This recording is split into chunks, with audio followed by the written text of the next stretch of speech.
ত্রিপুরা থেকে কাশ্মীরগামী বিএসএফ জওয়ানদের জন্য অনুপযুক্ত ও পুরাতন ট্রেন সরবরাহকারী কর্মকর্তাদের বিরুদ্ধে কঠোর ব্যবস্থা নিয়েছেন কেন্দ্রীয় রেলমন্ত্রী অশ্বিনী বৈষ্ণব।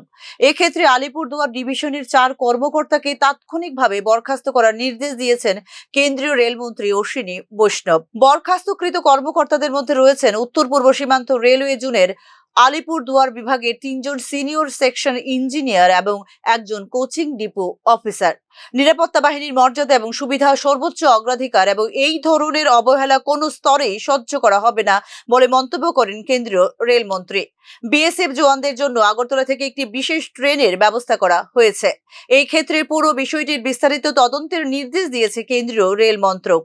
উল্লেখ করা যেতে পারে, ট্রেনের খারাপ অবস্থা দেখে ত্রিপুরা ছেড়ে যাওয়া ট্রেনে উঠতে অস্বীকার করেছিলেন অমরনাথ যাত্রার জন্য মোতায়েনের দায়িত্বপ্রাপ্ত 1200 বিএসএফ জওয়ান। ট্রেনের ভাঙা টয়লেট, আলো না থাকা, কুশন ছাড়া সিট ইত্যাদি কারণে ট্রেনের কামরায় উঠতে অস্বীকার করেছিলেন সীমান্তরক্ষী বাহিনীর জওয়ানরা, যার ভিডিও ভাইরাল হয়ে গিয়েছিল সামাজিক মাধ্যমে। জওয়ানদের বারবার প্রতিবাদ সত্ত্বেও তাদের ভ্রমণের জন্য এমন একটি জরাজীর্ণ ট্রেন সরবরাহ করেছিল উত্তর পূর্ব সীমান্ত রেল কর্তৃপক্ষ, যা নিয়ে দেখা দেয় অসন্তোষ। শেষ পর্যন্ত নিরাপত্তার কারণে এবং খারাপ অবস্থার কারণে ট্রেনে উঠতে অস্বীকার করেন বিএসএফ জওয়ানরা। বিষয়টির সংবেদনশীলতা বিবেচনা করে শেষ পর্যন্ত 4 জন রেল কর্মকর্তাকে বরখাস্ত করে রেল মন্ত্রক। Bureau report, news now.